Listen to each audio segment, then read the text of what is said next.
Hello everyone, this side Saloni from संत कबीर विद्यापीठ। आपका आपके YouTube channel पर स्वागत है। अभी तक आप बहुत सारी क्लासेस पढ़ चुके होंगे और अभी भूगोल की कक्षाएं स्टार्ट हो चुकी हैं कुछ दिनों से, जिसमें बीए फर्स्ट सेमेस्टर की क्लासेस चल रही है। अभी तक आपने ये समझा कि पृथ्वी की उत्पत्ति कैसे हुई और उससे संबंधित कितनी थ्योरी आई। साथ ही साथ आपने पृथ्वी की आंतरिक संरचना के विषय में भी जाना, जो कि आपके फर्स्ट यूनिट में है। और इसी क्रम में आप एक क्लास कर चुके हैं पृथ्वी के भूगर्भिक इतिहास के संबंध में, जिसमें हम आपको कई सारे कालखंडों के विषय में अध्ययन करा रहे थे। कैसे किस प्रकार किस कालखंड में पृथ्वी के ऊपर कौन कौन सी क्रियाएं हुई हैं, कैसे कैसे पृथ्वी के भागों पर क्या क्या विकास हुआ है, ये हम समझ रहे थे। उसी क्रम में आज की भी क्लास है। कल हमने आदि महाकल्प और पूरा महाकल्प के विषय में, पूरा जीवी महाकल्प के विषय में पढ़ा था। आज वही क्रम आगे बढ़ाते हुए हम मध्यजीवी महाकल्प के बारे में स्टार्ट करते हैं क्लास। तो दोस्तों, इसे द्वितीय युग के नाम से भी जाना जाता है, और अगर इंग्लिश में बात करें तो इसको मीसोजोइक के नाम से भी जाना जाता है। इसे भी कई खंडों में विभाजित किया गया है। 3 खंडों में इसका विभाजन किया गया है। पहला है इसका ट्रियासिक कालखंड। इस समय दोस्तों बड़े बड़े रेंगने वाले जीवों का काल हुआ था। मतलब अभी तक रेंगने वाले जीव पाए जा रहे थे, लेकिन इस कालखंड में जीवों का आकार बढ़ गया था और बहुत बड़े बड़े रेंगने वाले जीवों की उत्पत्ति हो गई थी। इसको एज ऑफ रिप्टाइल्स के नाम से भी जाना जाता है, क्योंकि इस समय स्तनधारी जीव की उत्पत्ति हुई थी। इसके साथ ही आर्कियोप्टेरिस नामक कुछ जीव की उत्पत्ति हुई थी, जो स्थल और आकाश में स्थल और आकाश दोनों में अपनी उपस्थिति दर्ज करा रहे थे। इसके पहले हमने जल और स्थल मंडल में ही जीवों की उत्पत्ति देखी थी, लेकिन ये जो कालखंड है इसमें आकाश में भी जीवों की उत्पत्ति देखी जा रही थी। लाबस्टर जो एक समूह है, उसमें तीव्र गति से तैरने वाले जीवों की उत्पत्ति देखी गई थी। इसी समय इस कालखंड में तीव्र गति से जो तैरने वाले जीव होते थे, उनकी भी उत्पत्ति हो गई थी। और साथ ही साथ केकड़ा समूह के जितने भी जीव आते हैं, उन्हें देखा गया था इस कालखंड में। और इस कालखंड में जो रिप्टाइल्स थे, यानी कि जो स्तनधारी जीव थे, वो मांसाहारी थे, और साथ ही साथ उनका आकार मत्स्य के आकार के रूप में था, यानी कि मछली के आकार के रूप में था। आइए जानते हैं कि मध्यजीवी महाकल्प का जो दूसरा कालखंड है, पहला तो ट्रियासिक है और दूसरा है जुरैसिक। इस कालखंड में दोस्तों थल, जल, नभचर तीनों प्रकार की जीवों की उत्पत्ति देखी गई थी, और तीनों प्रकार के जीवों का विकास हुआ था, जो थल, जल और नभ तीनों में अपनी उपस्थिति दर्ज करा रहे थे और तीनों में काफी मात्रा में अपना विकास करा रहे थे। इस समय एक और सबसे इंपॉर्टेंट काम हुआ था। अभी तक तो स्तनधारी जीवों की उत्पत्ति हुई थी और इस समय डायनासोर पाए जा रहे थे, लेकिन अभी जो आप मूवी में डायनासोर देखते हैं, वैसे वो डायनासोर नहीं थे, बल्कि उनके जो मुख का आकार था वो मगरमच्छ के आकार में था, और जो उनका धड़ था वो मछली के आकार में था। और इसके पहले कालखंडों में हमने ये देखा कि पहले तो वनस्पतियां पाई गई थी थल पर। पहले तो समुद्र में वनस्पतियां पाई गई थी, उसके बाद वो स्थल पर आई, उसके बाद वो बिना पत्तियों की हुई, फिर वो पत्तियों की हुई। लेकिन ये जो जुरैसिक कालखंड है, इसमें पुष्पयुक्त वनस्पतियों की उत्पत्ति देखी गई थी।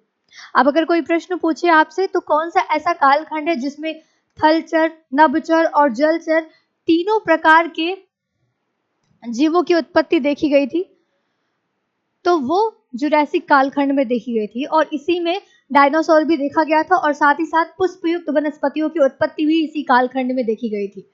तो आपको कुछ ऐसे पॉइंट्स हैं, और अपने नोट्स बना करके इसको याद करना बहुत ज़रूरी है, क्योंकि कभी कभी ऑप्शनल भी कुछ पेपर में आ जाते हैं। खैर आपके बीए में तो नहीं आने वाले हैं ऑप्शनल, लेकिन अगर आप आगे यूजीसी नेट या फिर भूगोल से संबंधित या कोई भी कॉम्पिटेटिव एग्जाम में आप बैठते हैं, तो ऐसे कुछ प्रश्न भी बन सकते हैं। ये तो मध्यजीवी महाकल्प का दूसरा भाग था, जुरैसिक। आइए जानते हैं कि तीसरा कालखंड इसका किस प्रकार से।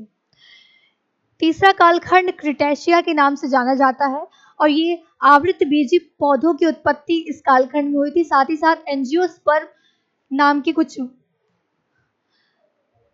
वनस्पतियां यहाँ पाई गई थी और साथ ही साथ इसी कालखंड में शीतोष्ण यानी कि शीत और उष्ण, जिस स्थान पर शीत और उष्ण दोनों पाए जाते हैं उन्हें शीतोष्ण स्थल बोलते हैं। इस समय पतझड़ वाले वृक्ष पाए जाने लगे थे क्योंकि शीत और उष्ण दोनों प्रकार की जलवायु पाई जा रही थी, तो वहां पे पतझड़ वाले वृक्ष भी पाए जाने लगे थे। रॉकी एंडीज पर्वत की उत्पत्ति इसी समय होना प्रारंभ हो गया था और अगर भारत की बात करें तो डक्कन ट्रैप की उत्पत्ति इसी समय इसी कालखंड में यानी कि क्रिटेशिया कालखंड में होना प्रारंभ हो गया था। अभी आपने मध्यजीवी महाकल्प के विषय में अध्ययन किया जिसको हम इंग्लिश में मीसोजोइक कहते हैं।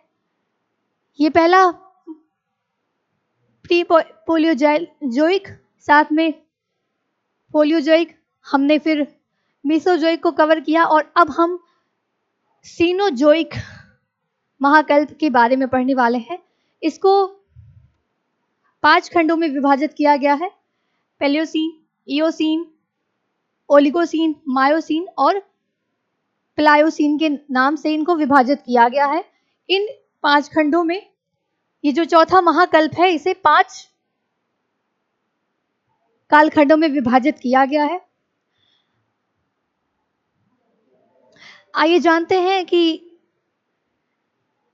जो चौथा महाकल्प है वो कई भागों में विभाजित किया गया है, यानी कि 5 भागों में उसका विभाजन किया गया है। तो जो पहला उसका कालखंड है पैलियोसीन, उसके बारे में हम जानते हैं। इस समय सबसे ज्यादा प्रभाव उत्तरी अमेरिका को पड़ा था क्योंकि उस समय लैरामाइट हलचल हुई थी जिससे रॉकी पर्वत का निर्माण होना शुरू हो गया था। इस कालखंड को एज ऑफ मार्वल्स के नाम से जाना जाता है, जिस टाइम पर स्तनधारी पुच्छ विहीन बंदरों की उत्पत्ति हो गई थी। ये थोड़ा सा मिस्टेक हो गया है, स्तनधारी पुच्छहीन बंदरों की उत्पत्ति इसी समय देखी गई थी। अब अगर क्वेश्चन बने तो यहाँ से ऐसे भी बन सकता है कि पुच्छहीन बंदरों की उत्पत्ति कौन से कालखंड में हुई थी, तो आप कह सकते हैं पैलियोसीन में हुई थी।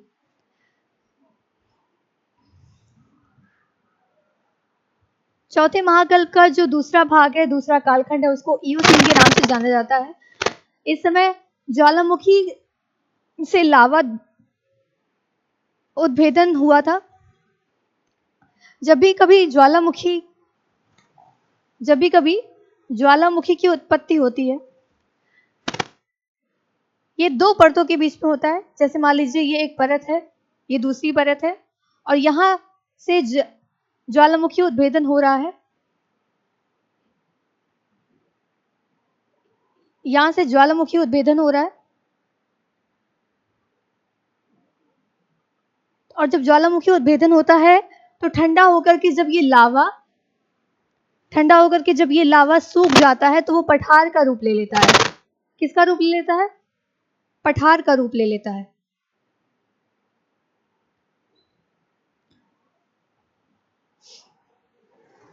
इसी समय दोस्तों जब लावा बाहर निकला और वो सूखा तो वो पठार के रूप में जमा हो गया और अभी जो आप पठार देखते हैं वो इसी कालखंड में उत्पत्ति हुई थी उन पठारों की। साथ ही साथ इस समय पर रेंगने वाले जीव विलुप्त हो गए थे। ऐसा क्यों हुआ था? क्योंकि जब ये ज्वालामुखी उद्भेदन हुआ, जब यहाँ पे पठारों की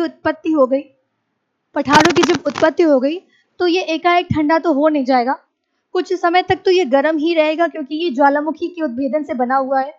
और जब इस पर कोई रेंगने वाला जीव चलेगा तो धीरे धीरे करके वो समाप्त तो हो ही जाएंगे। आखिर कितना देर तक वो सरवाइव कर सकेंगे इस जलते हुए स्थान पर?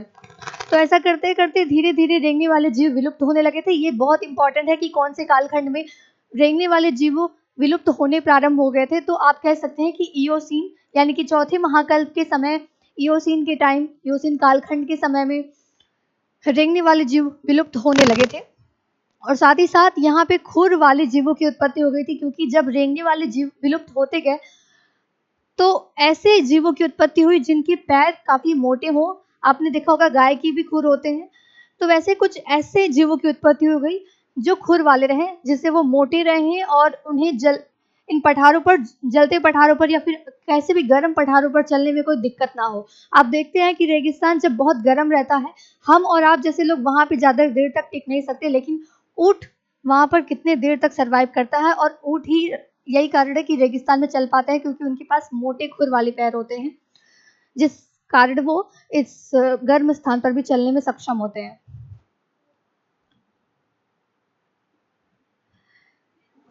मैंने पहले बताया कि ये चौथे महाकल्प को 5 भागों में विभाजित किया गया है। अगर तीसरा बात करें तो इसको ओलिगोसीन के नाम से जाना जाता है, ओलिगोसीन के नाम से जाना जाता है। इस टाइम पर अल्पाइन पर्वत का निर्माण होना प्रारंभ हो गया था। और अगर जीव जंतुओं की बात करें तो यहाँ पर 2 प्रकार के जीव जंतुओं की उत्पत्ति होना प्रारंभ हो गया था, जिसमें कुत्ता और बिल्ली प्रमुख है। साथ ही साथ वृहद हिमालय की उत्पत्ति भी इसी समय होना प्रारंभ हो गया था।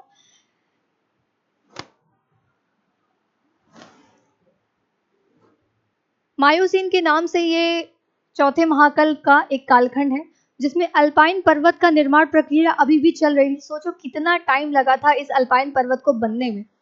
साथ ही साथ मध्य और लघु हिमालय की उत्पत्ति की प्रक्रिया भी इसी समय शुरू हो गई थी। और बत्तख, बकुला और हंस जैसे पक्षी, पशु सब हमारे आसपास देखने को मिल रहे थे। खैर उस टाइम तो हम नहीं थे, लेकिन वैज्ञानिकों का ऐसा अनुमान है कि उस टाइम तक बत्तख, बकुला और हंस पाए जाने लगे थे। अगर बात करें प्लायोसीन की, तो ये चौथे महाकल्प का आखिरी कालखंड है, जिसमें आधुनिक स्तनधारियों का विकास हुआ था। जो भी आप आसपास अपने देख रहे हैं, कोई भी स्तनधारी जीव, तो वो इस टाइम इस कालखंड में पाए जाने लगे थे। साथ ही साथ शिवालिक हिमालय की उत्पत्ति हो गई थी। जब मैं आगे आपको इंडियन ज्योग्राफी पढ़ाऊंगी तो उसमें आपको हिमालय की उत्पत्ति के संबंधित बहुत सारी जानकारियाँ, कैसे ट्रांस हिमालय बना, कैसे लघु, वृहद, ये सारे हिमालय कैसे बने हैं, इसके बारे में डिटेल से चर्चा होगी। फिलहाल आप इतने ही जान लीजिए कि प्लायोसीन के कालखंड में शिवालिक हिमालय की उत्पत्ति होना प्रारंभ हो गया था, और साथ ही साथ विशाल मैदानों का निर्माण होना भी प्रारंभ हो गया था। ये सारे कुछ पॉइंट्स थे जो आपको याद करना बहुत ज़रूरी है। इसे आप डिटेल में लिख करके भी अपना नोट्स बना सकते हैं। खैर ज्योग्राफी एक ऐसा विषय है जिसके कॉन्सेप्ट को समझना बहुत ज़रूरी होता है। लिखने के लिए मैटर तो आपको बहुत सारी जगहों से मिल जाते हैं, लेकिन कॉन्सेप्ट समझना आपके लिए बहुत ज़रूरी होता है। ये तो थी आपकी आज की क्लास। कल फिर हम आपकी क्लास लेकर के आएंगे। मे बी ये फर्स्ट यूनिट कंप्लीट हो चुका है, इसके बाद हम दूसरा यूनिट लेकर के आएंगे। तो तब तक के लिए वेट करिए अगली क्लास के लिए। आज के लिए धन्यवाद।